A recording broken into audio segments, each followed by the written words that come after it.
Bir daha sen söylersen seni hayatın elimden alırım. Bana mı diyorsun? Var ya bunu geçip yaşap. Ne yapıyorsun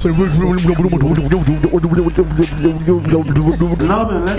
Kim altına alıyor? Lan birbirlerine. Hasat atar. Valla çok büyük. Hadi bir eleştiri video çek de kavga edelim amına koyayım hadi. Bana çeksene eleştiri videosunu. Hadi alsana beni içine hadi. Gel. Edepsiz bir teklif al. Ben de bu edepsiz 2022 döndüm oğlum işte. Ananı sikeyim. Şurayı görüyor musun? Ya sen ne sikici bir adamsın Hobbit'e abi ya. Özellikle de dedem bek sikici. Ya bu tip ne ananı sikeyim. benim. Sen sana göre sanat değil mi? Büyüyünce sen de sikersin yeğen.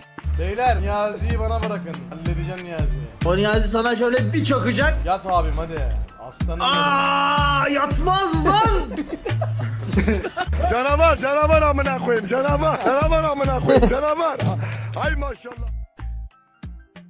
Merhabalar dostum, ben Mr. Beast. Bugün seninle birlikte tam 10.000